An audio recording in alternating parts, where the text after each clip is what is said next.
Hello, I'm Chance McGinnis, a member of the Dole Institute Student Advisory Board. Welcome to the Dole Institute of Politics, and thank you for being with us. The Dole Student Advisory Board is composed of KU students committed to the bipartisan mission of the Dole Institute. Members of the SAB receive opportunities to network with guests and preference when applying for internship assistance or for paid student positions at the Institute. If you are a student and would like to join us, please contact us. The Dole Institute would like to hear from you. If you enjoyed this evening's program, please let us know by contacting us on Facebook, Twitter, or through our website's email. Our past and future programs are available to watch on video on our website. We'd like to encourage each of you to consider becoming friends of the Dole Institute. Do so by returning the brochure on your chair at the end of tonight's program. Our friends help keep our programs free and open and support archive research and our student activities. I'd like to remind you to please turn off your cell phones. After the interview, we will have time for question and answers. If you have a question, raise your hand and a student helper will come to you. Please ask just one brief question. Hearing assistance is available, and we have a loop section at each program designated by a sign. If you have any questions about the loop, or if at any time during the program you have difficulty hearing, please alert one of our staff members or student volunteers here in the hall and they can assist you. And now, please welcome Director Bill Lacey.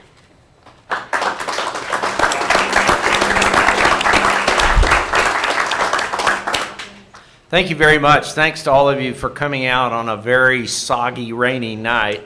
But trust me, you're going to enjoy it and you're going to be very happy that you did. Let me tell you about 3 upcoming programs before we get started tonight.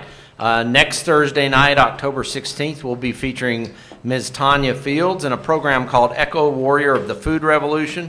Ms. Fields is just an outstanding young woman who is doing some great activist work, and it's a program that you really won't want to miss. The following Tuesday on the 21st, we will do our annual Constitution Day program where we talk about important decisions made by the Supreme Court. This year we're going to be talking about same-sex marriage, constitutional right or state's decision. That's at 7:30. Don't miss that. And then also 2 nights later on October 23rd, we have a very special program. It's called A Bipartisan Blueprint to Strengthen Our Democracy. We'll feature former Republican Senator Bob Bennett from Utah, former Secretary of Agriculture and Member of Congress Dan Glickman from Kansas, of course, and they will be talking about the Bipartisan Policy Center, which is Bob Dole is a founder of, their work that they've done on how to get things done in Washington in a hyper-partisan political environment. So that would be very, very interesting. But thank you again for joining us tonight.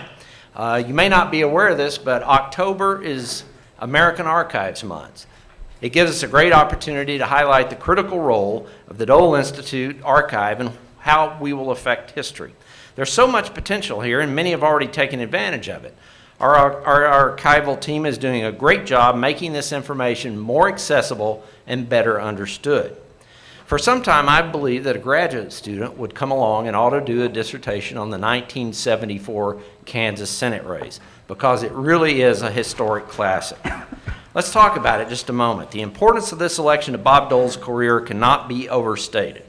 Had Dole lost in '74, he would never have been nominated for vice president, never served as the longest-running Republican leader in the history of the United States Senate, nor would he have been nominated for president of the United States. In brief, the '74 election was the crux of Senator Bob Dole's career. 2 factors emerged to endanger Bob Dole in 1974. The first was arguably the worst political environment for Republicans ever, coming in the wake of the Watergate scandal, President Nixon's resignation, and his pardoning. It was compounded by the fact that Bob Dole was Nixon's handpicked choice to chair the Republican National Committee in 1971 through the re-election campaign in 1972. The second factor was the emergence of a very strong Democratic opponent, Congressman Bill Roy. I got to know Congressman Roy early during my tenure here at the Dole Institute and became very fond of him. He was very supportive of what we were doing and the balance that we try to show in our programming. I was remarking to Bill a few minutes ago that I got these emails from Congressman Roy all the time saying, wow, you guys are doing a great job on your programs. Keep it balanced, keep it up. And that always made me feel very good. And we had the opportunity to honor him at a big Friends of the Dole Institute dinner last year. Now, we have a number of veterans from the Dole and Roy campaign and families here tonight, so I'd like to take a moment to ask all of you to please stand up, and if you can't stand up, then wave at everybody, but please be recognized. Stand up if you're part of the campaigns.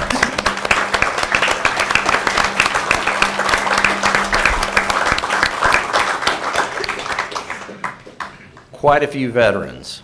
Thank you all for joining us. This unique program was designed and will be conducted by our senior archivist, Audrey Coleman. Audrey has joined us a couple years ago and has been doing an outstanding job. She'll be joined by two good friends I've known for some time. Dave Owen is the former Lieutenant Governor of Kansas.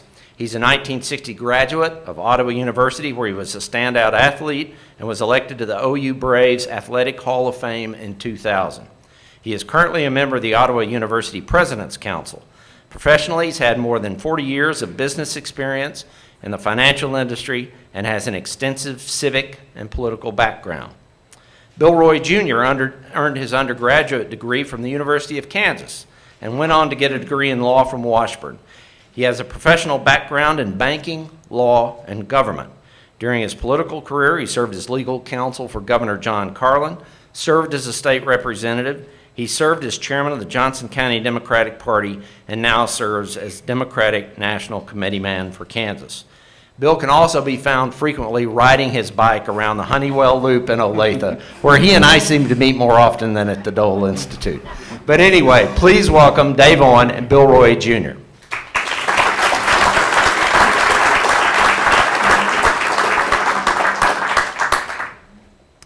All right, Bill and Dave, thanks so much for your participation in the development of this program and for being with us this evening. Let's see. We'll start a conversation featuring some images of material that feature each of you a few years ago. And I should say that most of the material you'll see tonight are from our own collections here at the Dole Institute. So what might you each tell us about the gentleman featured in the images here? What was your role in the campaign in '74, and what were you doing in '74? Well, in 1974, I had just finished a term as Lieutenant Governor of Kansas and had chosen not to run for governor. And when I made that announcement, Senator Dole called and asked if I would take over his running of his campaign for the U.S. Senate. And I agreed, and I became the campaign coordinator for the '74 race. And Bill? In 1974, I was a student at the University of Kansas. I took the autumn semester off. I actually started campaigning for my father that summer and was on the road throughout the state of Kansas. I have been every place in this state, working county squares with my mother in the summer in the western half of the state. Working county fairs with a couple of my sisters in August, and then working college campuses and in the fall.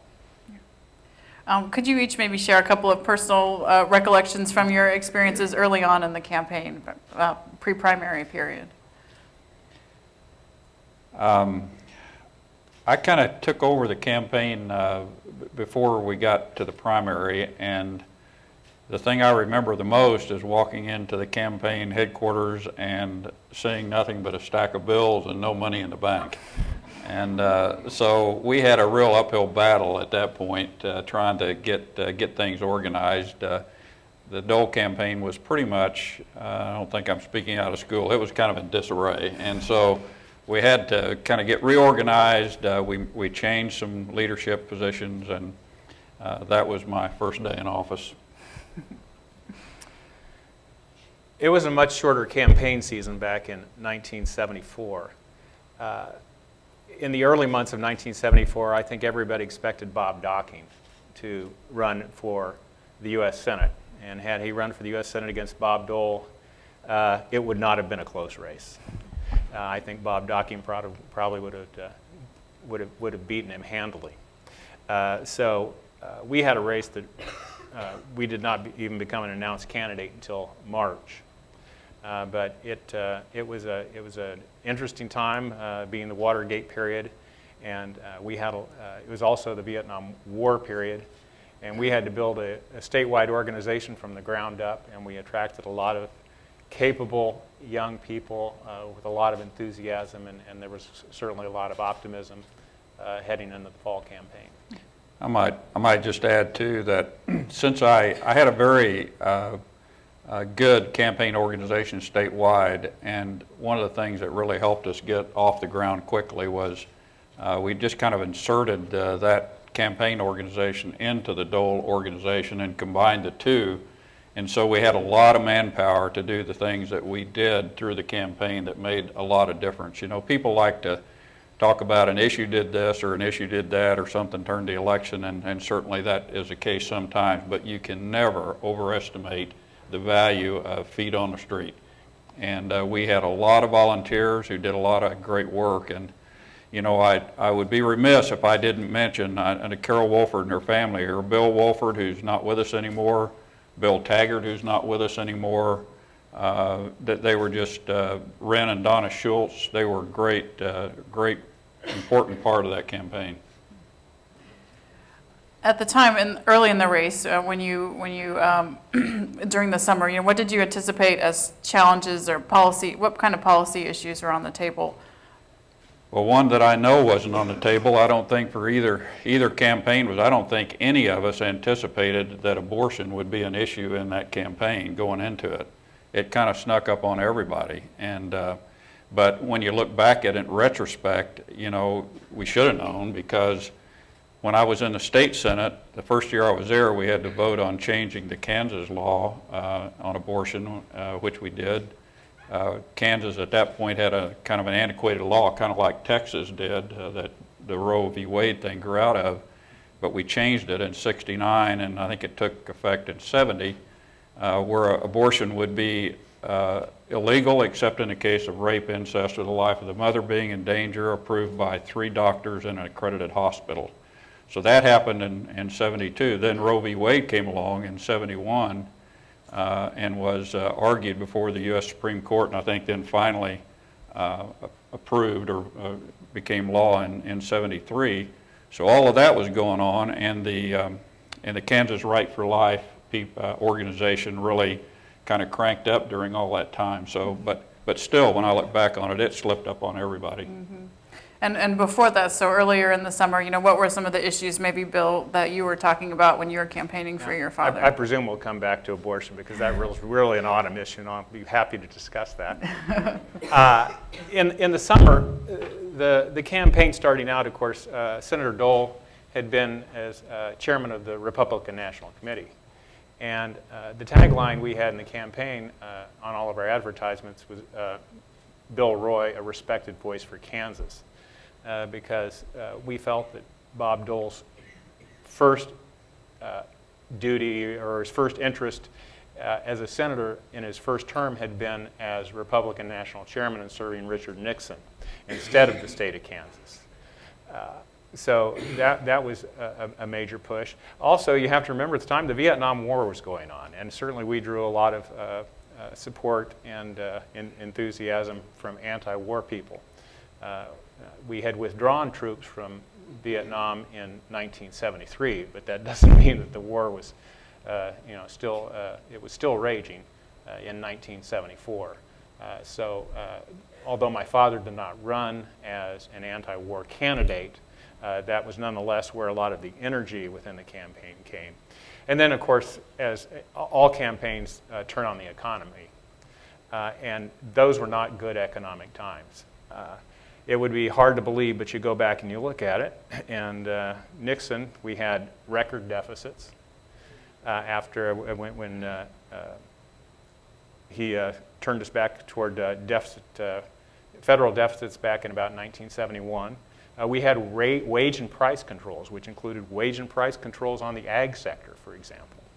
The issues of agriculture, John Connally was pushing super departments. And there was, the Nixon administration wanted to create 4 super departments, which in turn meant getting rid of the Department of Agriculture, which again, we push as an issue in the state of Kansas. Mm-hmm. Clarissa, would you advance the slide for a moment? So the next image shows a collage of clippings from national news coverage. And so on the campaign trail, as the campaign went along, did you feel at a certain point, either of you, that the campaign was getting more national attention, or was it being followed all along, and was the national spotlight something that you were conscious of, or was that?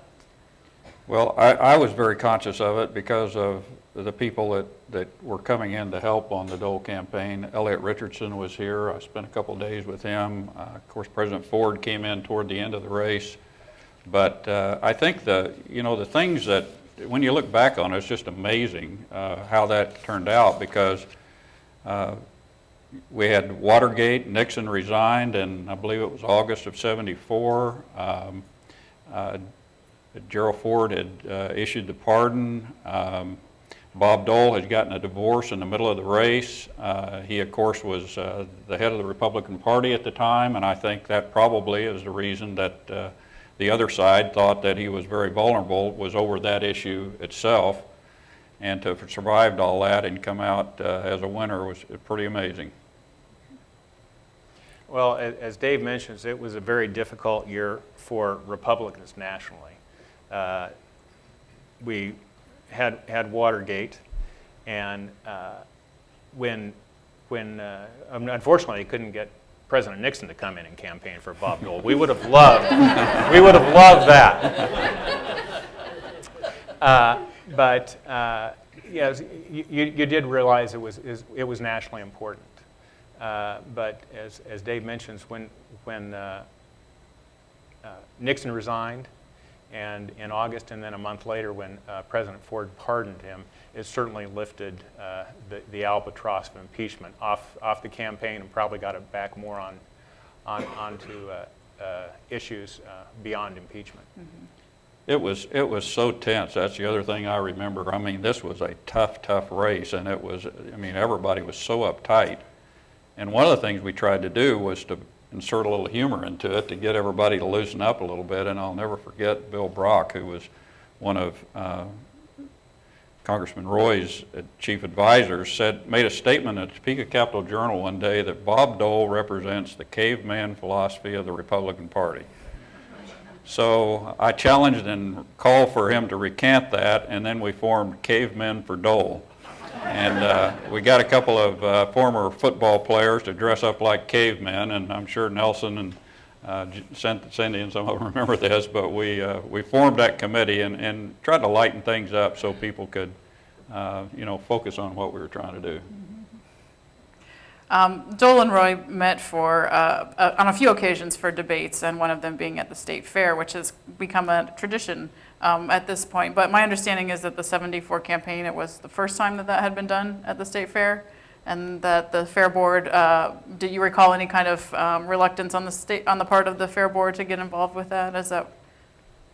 Not that I recall. That's what I was going back and looking at the contemporaneous newspaper accounts today, as a matter of fact. And you're right. I don't know if anybody recalls that. The state fair said, when it was proposed there be a debate, and Bob Dole was the one who wanted the debate, and he wanted it at the state fair because he felt agriculture was his strength, and he wanted it strictly on agricultural issues. But the state fair said, no, we cannot have a debate, because we do not want to politicize the state fair.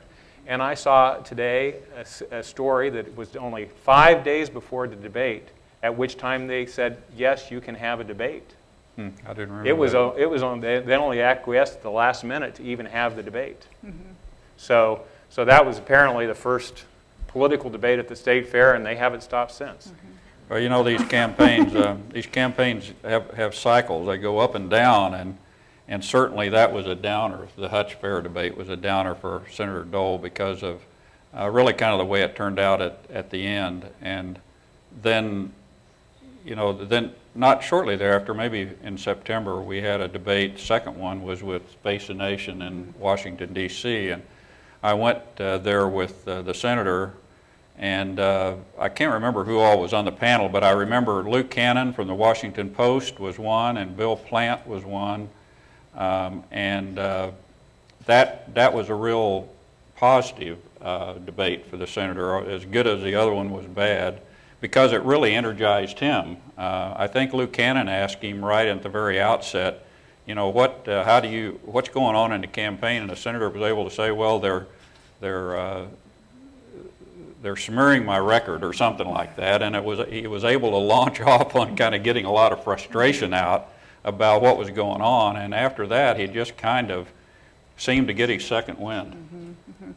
I'm glad you brought that up, because we're going to look at a clip from the Face the Nation in just a minute, but I wanted to talk a little bit more about the state fair before we moved on.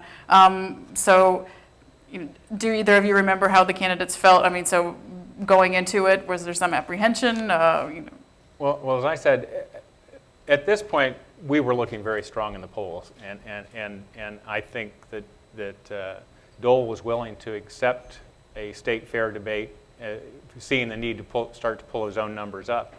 And again, we agreed to his terms to hold it on agricultural issues only. And straight out of the box, we put Dole on my father put Dole on the defensive by raising this question of super departments, which would have subordinated the ag department within a larger cabinet agency. And that kind of had Dole off stride.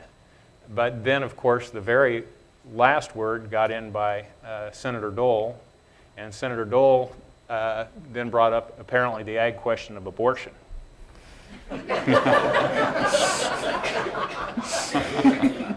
and concluded, having the last word, concluded his remarks by saying, "You heard it here, Congressman Roy says he's for abortion on demand."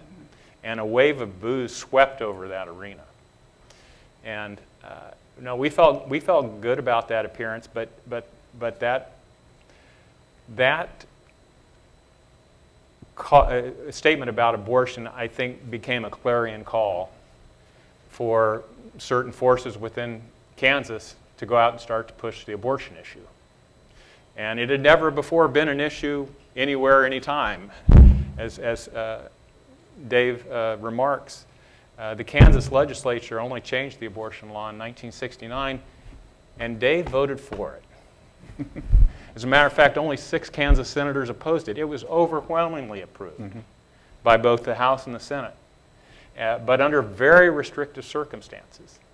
But as my father says, since he was an obstetrician who had performed a handful of abortions in a few months of practice under that law, as opposed to perhaps Bob Docking, who wasn't a physician, who had he run and was not a physician, he says suddenly they found an issue they could grasp onto in their desperate moments that otherwise no other campaign had ever before attached itself to up to that day. And Bill, did you find when you were campaigning, did you have to address the issue on the ground with people? Would they ask about it, or? Yes, it started to come along. As I said, that was sort of a clarion call to a lot of the folks who wanted to make that an issue. And we started to hear it after that. And it knocked us off stride. We had, of course, a lot of Catholics in those days were registered Democrats. And a lot of them, while some of them were concerned, a lot of them go, "Oh, no, you don't need to worry about this." But in politics, anytime you're not playing offense, you're on defense. And you don't want to be on defense in politics and having to explain yourself. And it certainly put us on the defensive. It was one of a few things that put us on the defensive, but it was one of the big things that put us on the defensive. Well, you know, as I alluded to earlier, obviously issues like that become a big thing, but the manpower that we had enabled us to do some really interesting things that some of the guys that were there will remember. In that stack of bills, when I first showed up, I found an article from some magazine. It was either Reader's Digest or something like that, that articulated what Senator Dole had gone through in the war, being wounded, and then his 3.5 years of recovery, and all that he had gone to and through and come out to where he was just an amazing, amazing story. And when I saw it, it just jumped out at me. And so we produced a handout that we called, it was just a big guts at the very top of it. And it recounted that story. We just reprinted the article. And we recruited people with vans and trucks and cars, and we blanketed the state of Kansas, went up and down every street in Kansas and handed that thing out. And it was the first time that people in Kansas, I do believe, ever really understood Bob Dole's story. And that made a big difference because it was something to be admired. And So those kinds of things helped us tremendously too, in addition to the issues that were going on. Okay, well, we've talked a little bit about the debate appearance in Hutchinson. We don't have footage from that, but we do have some clips put together from the CBS Face the Nation debate, if we could take a look at that. From Couple CBS of News, excerpts. Washington. A spontaneous and unrehearsed news interview on Face the Nation with Republican Senator Robert Dole and Democratic Congressman William Roy, senatorial candidates in Kansas. They'll be questioned by CBS News correspondent Bill Plant, Lou Cannon of the Washington Post, and CBS News correspondent George Herman. Face the Nation is produced by CBS News, which is solely responsible for the selection of today's guest and panel. Dole, why shouldn't you be made a test of Richard Nixon in November? You were very enthusiastically in support of him for a number of years, advertised that support. He picked you to be the chairman. Why shouldn't that be something on which the voters could make a test in this election? I think it's all right up to a point. I mean, I certainly applaud Nixon's efforts to end the war he inherited, the all-volunteer army, revenue sharing, the mission to Moscow and to China. Those, I support President Nixon, no question about it. I think they were great improvements for America. But let's look at the election in '72. He had an overwhelming mandate from the people in my state of Kansas, up in the 60th percentile, and they supported Richard Nixon. But then we get into the Watergate area. I think that's where we start to have our differences, because I was not involved, and as Senator Ervin said, had they left the election to the chairman of the Republican Party, there had been no Watergate. I said we may have lost the election, but we wouldn't have had the Watergate. So I'm willing to take the test, but I don't like to be charged by my opponent of somehow being guilty of this or guilty of that, either by my opponent or his campaign organization. And I think if he has any charges to make, this would be a good place to make them. Dr. Roy, you want to... Yes, I would like to respond to that, because I wouldn't want this characterization of the campaign to be the one that went out nationally. We've been very careful not to talk about Watergate. We've been very careful not to talk about it for many reasons. Number one, I feel that the Kansas people expect integrity in government. Most of the Kansas people are Republicans. Most of us, Republicans, Democrats, and Independents, are extremely upset by the things that did go on in Washington during those 2 years. And so I think it's offensive for me to talk to the Kansas people about Watergate. Now, it's there. I admit it's there in this campaign. Because you mention it every time. That's why it's there. This is Senator Baker, I am pleased, in Salina said this is one campaign in the country that's being run on issues rather than Watergate. And I certainly agree with Senator Baker, who was out there to speak for Senator Dole at that time. And so we have not run on Watergate. We've run on the issues, and that's been widely recognized in Kansas, and I hope it'll be widely recognized nationally. What issues do divide you and Senator Dole? I think I've voted in a manner that's much more compatible with the wishes of the people of Kansas and the man that I'm running against. Well, at least George The man that I'm running against voted against Medicare, which really doesn't mean much, except in June he reinforced it by saying, I'm proud of the fact that I voted against Medicare. No, that's not what I said, Roy. You were so quoted in the newspaper. And then further than that, he's voted for all military spending for 13 out of the first 14 years. He's been a better senator this year, as I think one can anticipate in an election year. He not only voted for all military spending, he voted for all amendments to increase military spending and against all amendments to decrease military spending. Now, I know we need a strong national defense, and I know this is a dangerous world. But I also know that during these years we spent $150 billion in South Vietnam, with the total acceptance of this expenditure by the man that I'm running against. Education, there are all kinds of issues among them. You yourself. Cannon's question to the senator. Let's give him a chance to answer it, which the question, as I recall, Mr. Cannon's question was, what issues separate you? Oh, I think there are several. I think, first of all, it's sort of a classic contest between a known conservative, Bob Dole, and a known liberal, Bill Roy. No matter how he tries to fuzz it up, he still gets an 82 COPE rating, an AFL-CIO rating, and I get a 10. This year he's done even better, and of course I guess he would with the great deal of money that's come into Kansas from organized labor. I think inflation, of course, is an issue. I think his failure to take a stand on right-to-work laws in Kansas has been an issue and will be an issue. I think generally it's who can produce for Kansas, and I tell my friends, Democrats and Republicans, we're going to have a Republican administration for a while. Why not send somebody back to the Senate who can produce? Those are just a couple of short clips from the CBS debate, and it's a really wonderful one in its entirety. Unfortunately, we can only show a little bit, but interesting looking at the transcript, which we do have, that a week later from the Hutchinson debate, that abortion didn't surface in the national debate. What do you think about that? Why would that have been? And any other thoughts about the footage? Any memories or recollections that come back to mind after seeing? Well, what I remember from that day, I was there with him at the studio, and one advantage he had is he knew those guys. He knew Bill Plant, Lou Cannon, and walking in, he was like old home week, and of course, Congressman Roy didn't know them, and so it kind of put him off stride a little bit going into that thing. But I think the reason abortion didn't come up, it was pretty subliminal at that point, because if the Hutch, I agree with Bill, what the Hutch debate did really was it energized all of those third-party organizations out there that was a hot issue for them, and they began to work very hard outside the campaign, really. And so it didn't become an issue real quick right after that debate. Bill, what do you remember anything about your father having a reaction or talking about this debate or the I was Hutch going to say my recall of that event, I thought he looked very tired that morning. He doesn't look nearly as tired. Actually, I think his energy that I look at it now looks better than Bob Dole's at that particular instance. But when he was back here campaigning, his energy was even higher. But I do remember him remarking about that debate. You kind of noticed as he was talking that Dole was interrupting. He said it was sort of like trying to, with Dole constantly interrupting, it was like someone was dropping acid on you, little drops of acid on you all the time.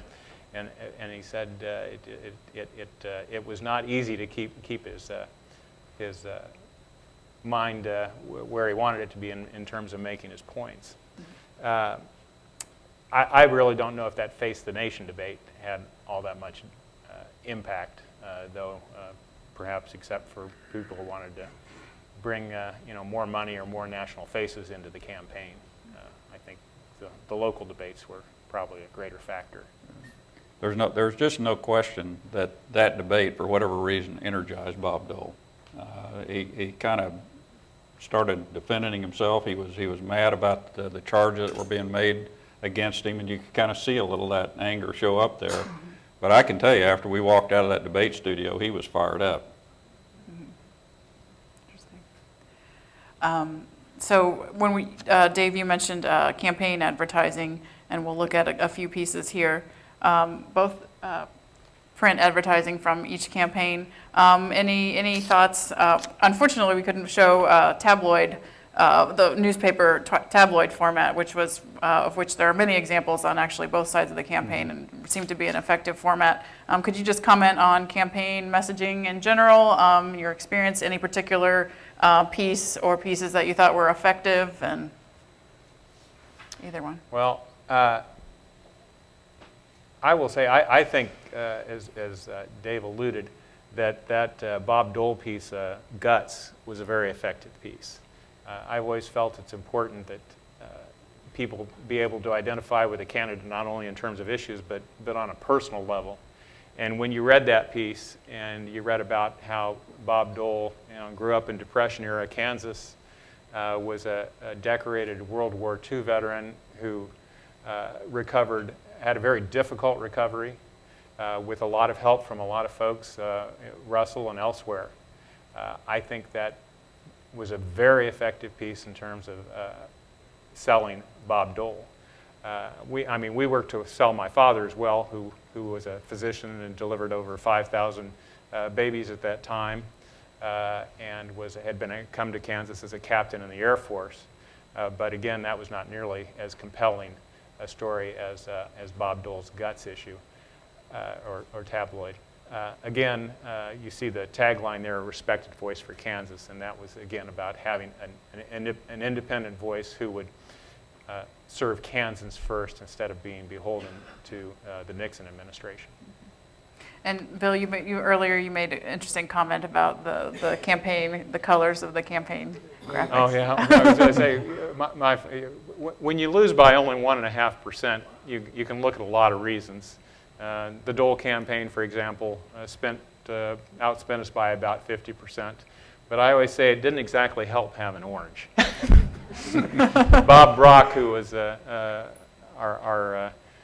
was a Democratic state chairman and primarily led our campaign when my father first ran for Congress in 1970. He goes, everybody uses red, white, and blue. Let's use orange. That'll stick out. And it worked in congressional races. But again, I would not recommend it as a color for a campaign.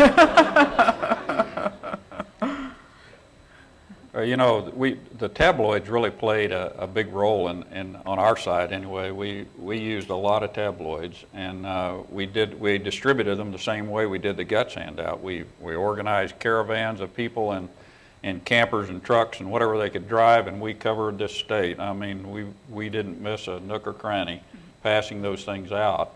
And you know, when I think back on it too, I think one of the reasons that we were being able to move quickly in a campaign and make instant decisions is very, very important. And fortunately, back in 1968, I was running for the state Senate, Bob was running for the United States Senate, and it just so happened my mother-in-law had been his classmate at Russell High School. She held a coffee for the two of us, and that's how we got together. And then we kind of stayed in touch for that period of time between those races. And I really think he was so down, or he was so far behind in 74 that he was willing to do what Bob Dole is not willing to do very often, and that's just let somebody take it and run. And so I was able to make those decisions for those tabloids and the media advertising really on my own. And with the help of Jack Holliday, or Jack, name's escaping me, but at Hill Holliday in Boston was our ad agency. And so we were able to move very quickly and turn on a dime. Let's take a look at a few clips from television ads.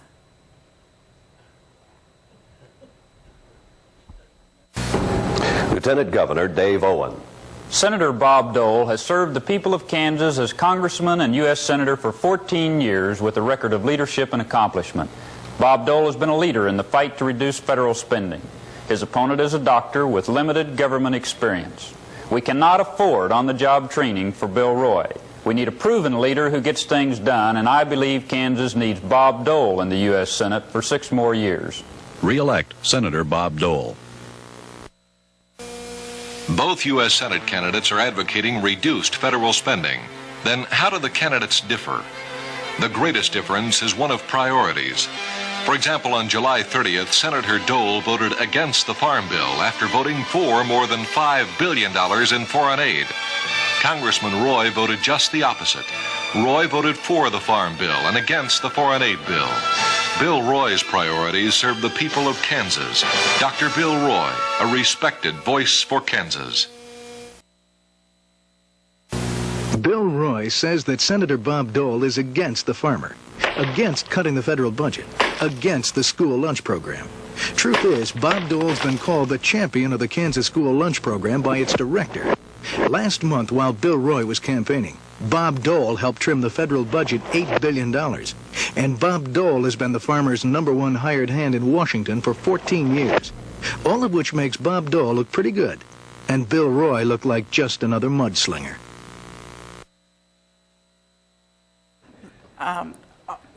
Large catalogs of ads on both sides of the campaign, so it's a shame to just have to pick a selection. Before we get into talking about the specific mudslinger ad, could either of you talk about, and for younger folks in the audience, talk about the role of print, tabloids, and kind of compare and contrast campaign marketing a little bit with what we experience today? What was it like then, and what was most effective? There was no internet. Yep, that would be my first statement too. No internet. There really wasn't any cable. what you had was television. That was probably your primary medium.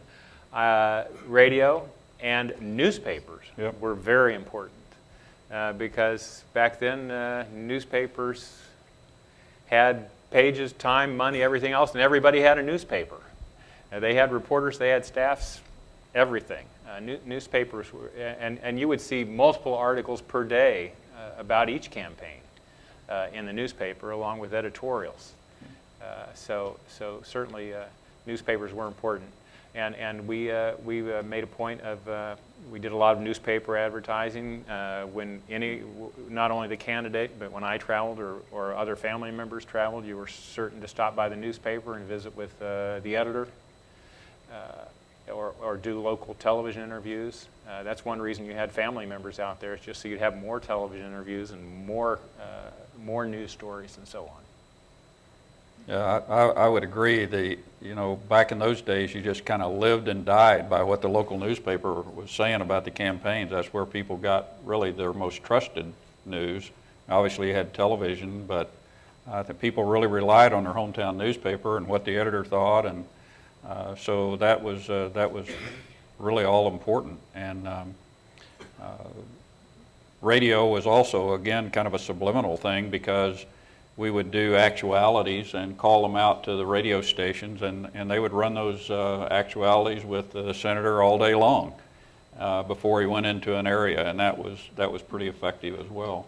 What do you mean by actuality? Well, I would just say, you just record Bob Dole talking about an issue and just say, I voted for this and this is why, and blah, blah, blah, and then you'd try to cut it to about a 30-second or maybe a minute, and you'd just call the radio station and feed it to them over the phone, and they'd record it and play it all day.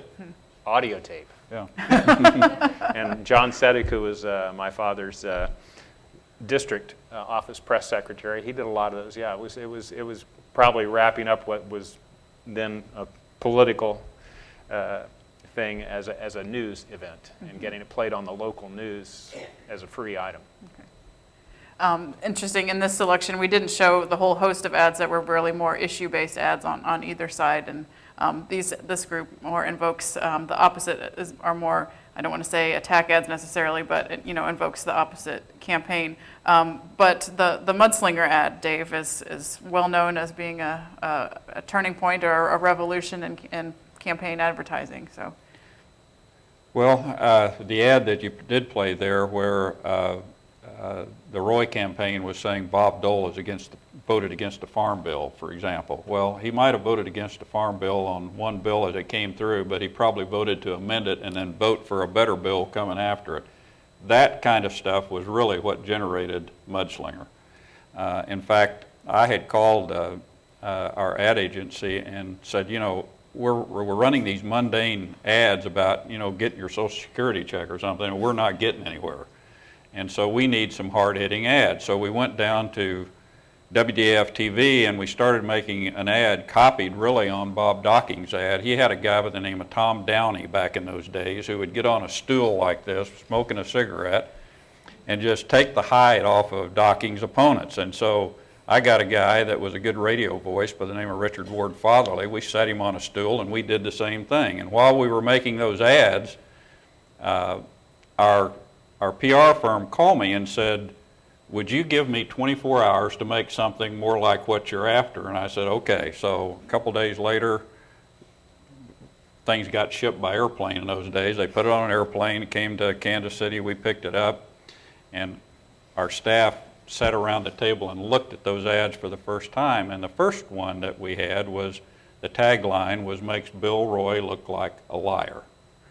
And I called the senator up, he was in the cloakroom, and I read it to him, and I could just hear silence on the other end, and I said, but I have another one that says Bill Roy looks like just another mudslinger. And so he allowed me to make the choice, and we went with the second choice and started playing that ad. But that's how it happened. We didn't make that ad up here.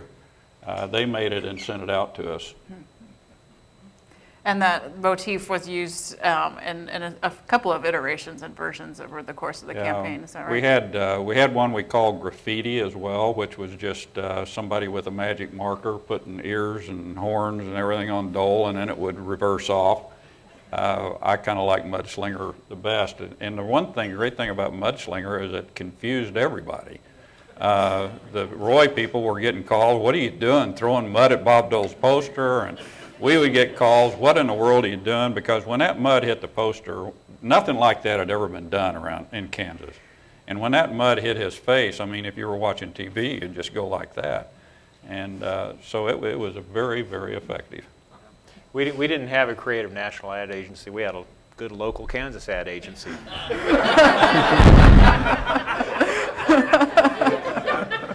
And as Dave says, that mudslinger ad was very effective and did create confusion. And yes, that was another case of us being on the defensive and getting calls, people saying to us, "Why are you slinging this mud, running this ad against Senator Dole?" You know, they didn't know who was sponsoring the ad.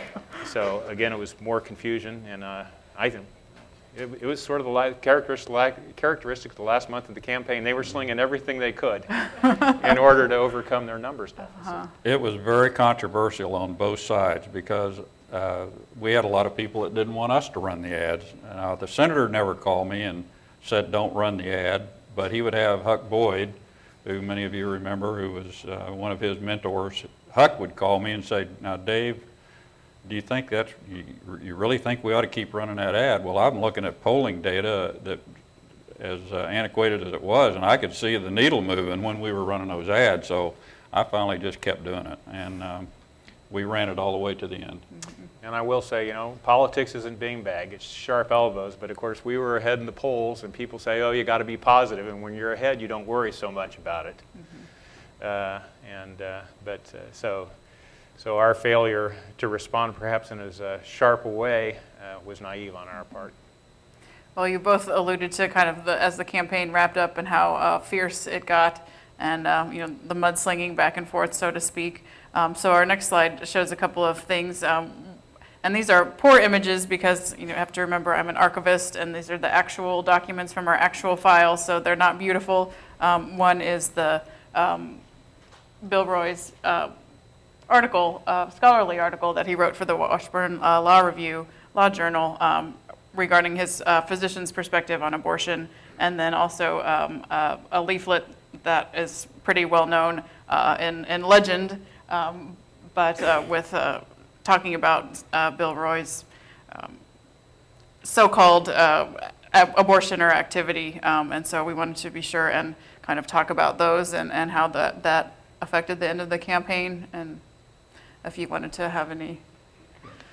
Well, as I say again, my father was the only OBGYN running for Congress, and had performed a handful of abortions under very restrictive circumstances, under a recently passed law overwhelmingly supported within the overwhelmingly Republican Kansas legislature. Again, it was not considered a political issue, I think, by either side. But again, they saw an opportunity and they seized it.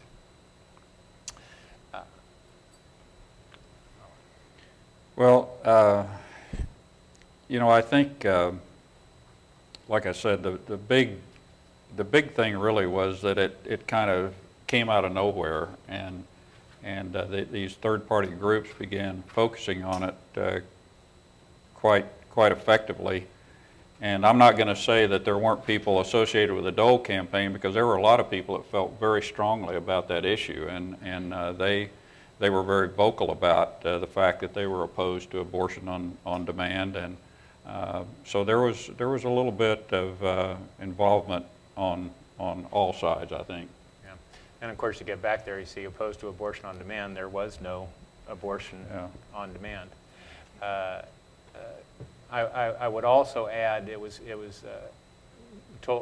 we were told after the campaign by a national reporter who had followed Dole in the closing weeks of the campaign. I'm really not sure where Bob Dole was personally on the issue, but apparently, according to this reporter, a favorite tactic of his was going into Catholic high schools and concluding his presentation with, "Go home and ask your parents how many abortions Bill Roy has performed." Again, if you're playing defense, you're not in a good position in a political campaign. I would also say, that a lot of pundits would say, well, the abortion issue was a thing that decided the election, and I certainly don't agree with that. But if you want to say that Bill Roy would have won had it not been for the abortion issue, you could also say that Bill Roy wouldn't have had a chance if there had been no Watergate, and Bob Dole wasn't responsible for Watergate. So you take Watergate out of the picture, and Bob Dole would have won in a walk. So it was a very unusual set of circumstances that year. Yeah, he would have won in a walk. One humorous thing, though, is this was the first campaign where abortion did become an issue. And it was the law that the Kansas legislature passed was modeled after a California law that was signed by some gentleman by the name of Ronald Reagan. And my father always kind of joked, if his campaign had not come along in 1974, the first time we might have instead seen it used was by Gerald Ford against Ronald Reagan in 1976. Interesting. Let's go ahead and show, we have a response ad from the Roy campaign. The Dole campaign is smearing Bill Roy. A Dole ad says, there's one military term Bill Roy understands, AWOL. He slanders Roy's good record in the Air Force. Hate materials against Bill Roy appear in the newspaper and on the streets. America is sick of dirty politics. Bill Roy has run a clean campaign. Bill Roy will be a senator we can be proud of. Dr. Bill Roy, a respected voice for Kansas. So let's talk about the final days of the campaign. Now, how were you both feeling? What was the atmosphere? What are your personal memories of that time personally, or what do you remember about the candidates? Well, after that debate, the Face the Nation thing, Dole, I don't think he was back in Washington much after that. I don't remember exactly, but he was in Kansas almost every day after that. And we had our organization passing out those leaflets all over the state. We had a very extensive direct mail campaign just right toward the end of the campaign. And when you get to the end of one of these things, I'm not sure what you do in the last few days makes any difference at all. But it makes a difference to the people and the organization and the enthusiasm associated with it. And so we stayed busy right up to the last minute. How about you, Bill? We knew it was tighter than it had been in the weeks before October. But I think we were still optimistic, and just to be, in a position to win for a Democrat in Kansas in November is a great accomplishment unto itself.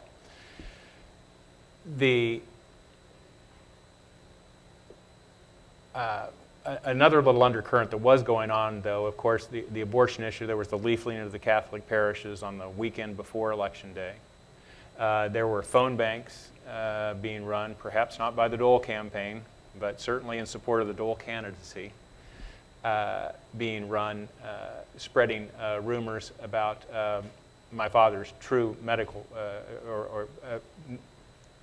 spreading rumors about about my father's medical record that were not true, because again, you could not have abortion on demand in Kansas, and he only practiced for but a few months between the time it became law and he went off to Congress when it was in effect.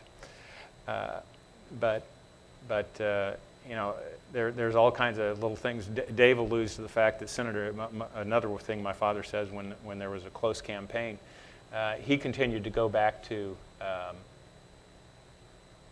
Washington to get his votes in every week. Congress didn't take a month-long vacation in October while he, in retrospect, he says Bob Dole made the smart decision to just stay and campaign for the entire month of October.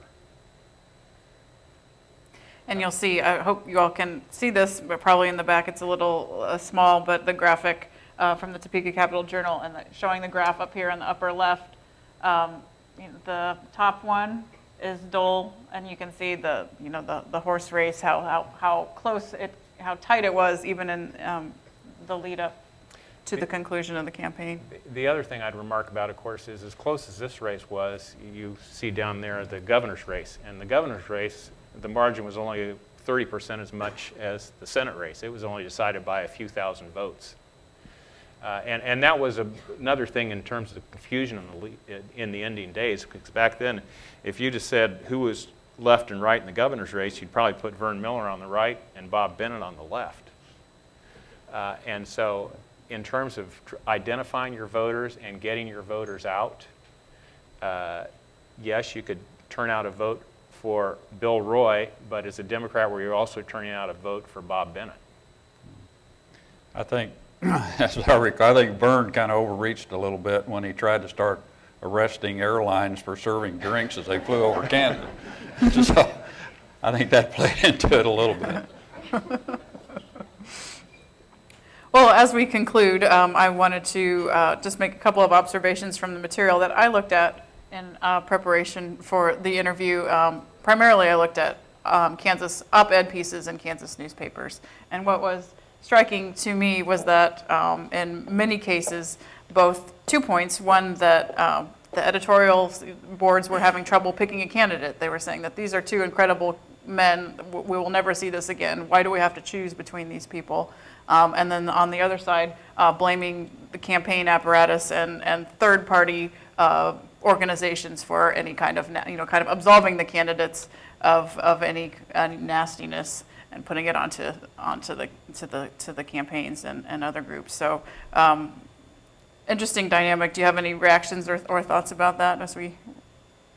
Well, just kind of to reiterate a little bit on the whole, who would have thought that in Kansas in that particular race that issue would have surfaced and become a major issue, and then we've seen it spread all over the country. I mean, and so that was really a defining race in the U.S. political landscape that year, and it's changed a lot of things. You know, and you've seen more and more one issue organizations emerge, and so politics, at least in Kansas, from that day forward, then we went into the '76 presidential campaign, and the split that occurred in Kansas with between the conservatives and the moderates in that state convention that was kind of a carryover of all this changed the Kansas political landscape forever.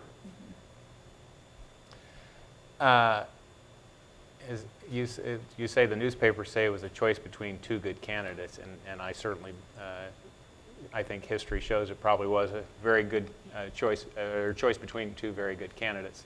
My father's interest, of course, was always in health care, so what direction might national health care legislation taken had he been elected in 1974.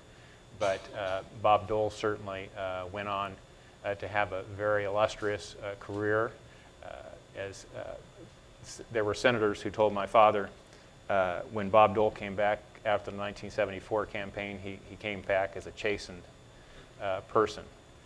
And then also when my father saw Bob Dole 10 years later, Bob Dole at the funeral of Keith Sebelius, Bob thanked my father for that campaign and said he learned that if he wanted to be a successful senator, he needed to learn how to make friends.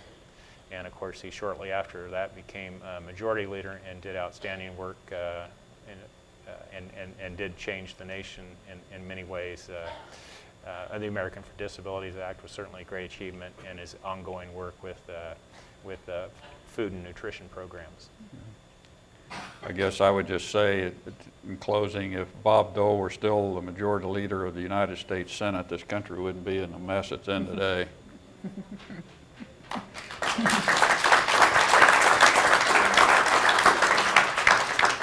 Thank you both. I have a couple more questions I'd like to ask, but I want to open it up to the floor, and maybe I'll get mine in, maybe I won't. I'm sure we've got other good questions out there. Is anybody?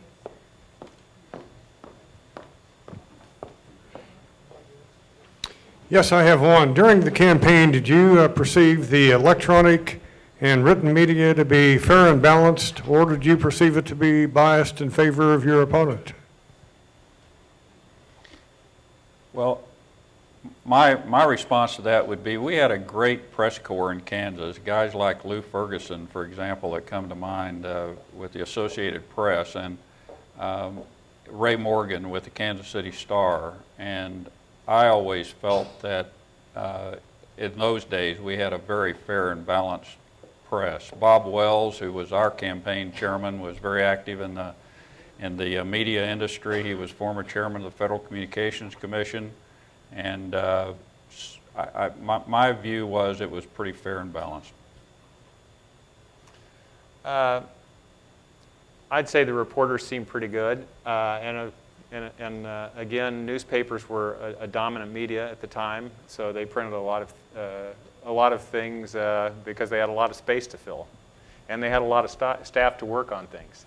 On the other hand, most of these newspaper editors had political leanings one way or the other. You have to remember that the Republican National Committee man and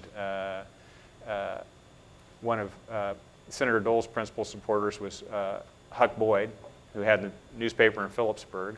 One of our principal supporters was John Montgomery, and the Montgomery family had a newspaper in Junction City and other places. So most of these small town editors had political leanings, you can be assured of it. And in the end, they would probably show through.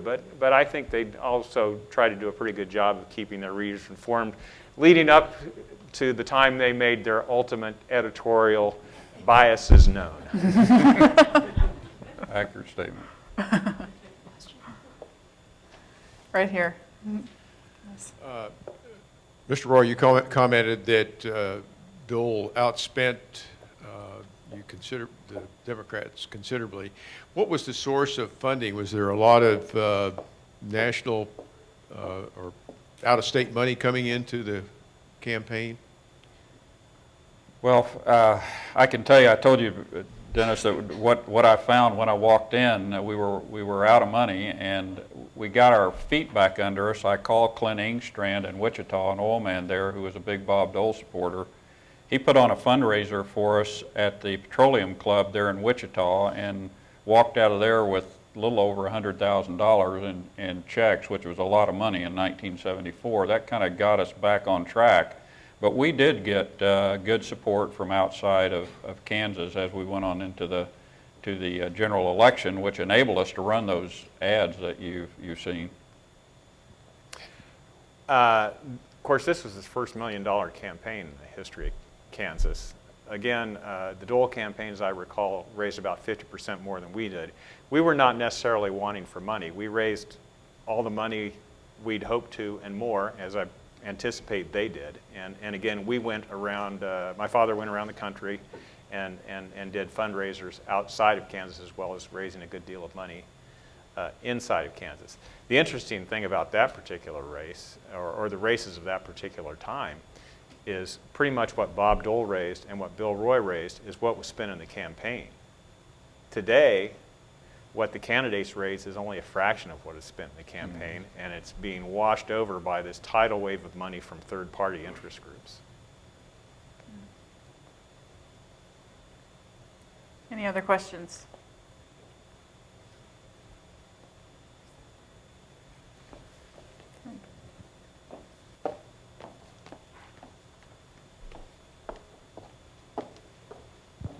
Hi, Dave. I was one of the few people who was a permanent staffer in-house in the Dole headquarters, and first of all, I'll say that you may not know that sometimes the ad buyer and you would say, let's place the mudslinger ad 6 times in Wichita, and the staff then would have to go find the money and send the money and the dub to the TV station. Right. It was that threadbare operation. It may have looked great from your side, but inside the campaign it was pretty testy. I'll throw a couple things at you and you all can comment about them. It's been a long time, but my memory says that there were 2 kind of watershed events that occurred in terms of campaigning in that particular campaign. One was that the Dole campaign may have pioneered true grassroots coalition building and so forth. And you mentioned Donna Schultz, and others are here in this audience tonight to my left and without any hair anymore, but he knows who he is. But we had a great grassroots organization that developed, in addition to cavemen for Dole, we had Democrats for Dole, Dollars for Dole, did you mention that earlier? Dollars for Dole in every county in the state, nurses for Dole, DOs for Dole, MDs for Dole, and so forth. And that was in all 104 counties, and that was a product of the work inside the campaign. And I think now you see that as a standard procedure that every campaign has to have a broad-based network throughout the state or even the congressional district. Yeah. Secondly, I think we were at that point in, excuse me? I'm giving them two things to answer. And the other thing was, in that particular campaign, we were both sides generating lots and lots of press releases, 2 cycles a day. And now that really isn't done anymore. But in that particular era, that was a big deal. So you might both talk about that. Right. Thank you. Thank you, Sam. Well, good points.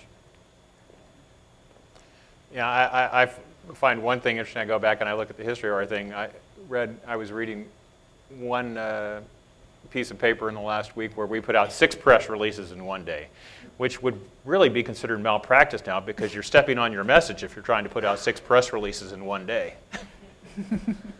What was the one message you wanted to get across that day? Well, you had a big advantage back in those days, too, because Kansas City Star still had 2 newspapers. You had the Kansas City Times and the Kansas City Star, so you had 2 shots every day. Capital Journal, Eagle Beacon, yep. Morning, evening newspapers all over the place. Again, newspapers were a dominant medium back then. And so tell me, how your press releases, how would they get to the newspaper? You wouldn't write it in an email and send it. No. You How'd dictate they it get over the the newspaper, phone. John? How did it work? Fax? Yeah. Oh, okay. So it was a piece of paper from an office to the Star offices. You bet, yeah. And you know, at the State House, you could walk over there. Our campaigns were both headquartered in Topeka, so you could walk over to the State House, and all of the journalists were there, and you could get it out that way. That's probably how we did it most of the time. Is that right? Yeah. All right. Anyone else? Yeah. It's just a comment about the Roy campaign. I didn't see on any of the slogans or anything, but what I remember, and I would have worn my shirt, because of course it still fits me, is the Dr. Roy delivers. And I always loved that slogan, and I was obviously pretty young at the time, but I always thought, you said something about the campaign color being orange, and I always thought of it as yellow, and particularly in looking at the guts thing, that juxtaposition. I mean, I'd never thought about it before, but that's an interesting.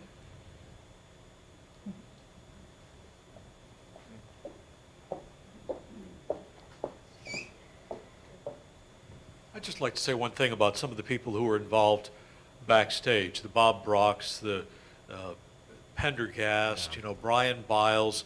There was a marvelous nobility to their commitment to that race. And those guys were fighting not for their own political futures, but because they thought they were attached to something very important. I'm just talking about the Roy campaign, because I didn't know the Dole campaign insiders. And I was very proud in a small way to be attached to those wonderful men and women, because it turns out, like Dr. Roy, after those careers ended in November of 1974, they went on to some really good things. And I think that's something of which I think we can all be proud on the Roy side from 74.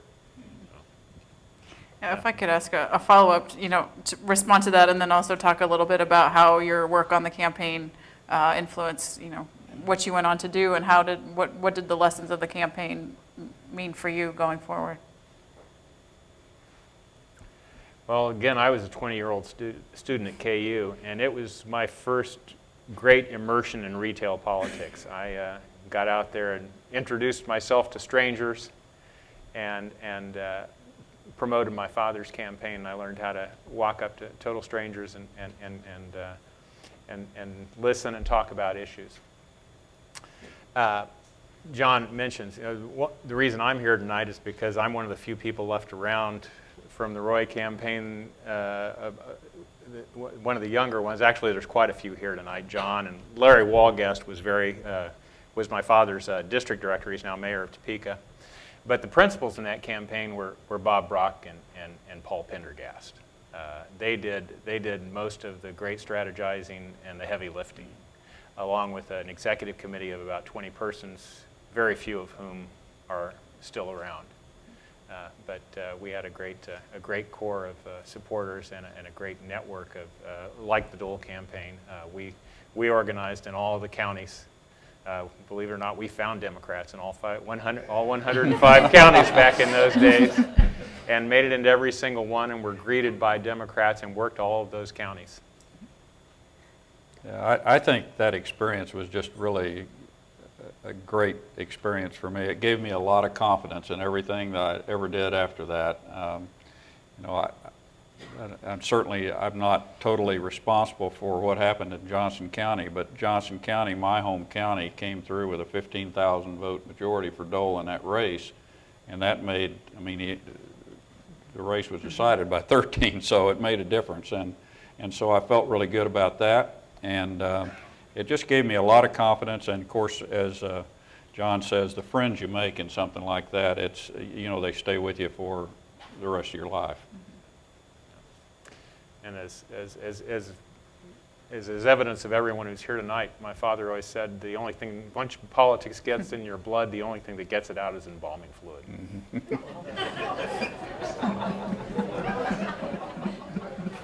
So everyone here has caught the political bug and still hasn't. Any other questions or comments out there? I think that's a good note to end on, so thank you. Thank you so much.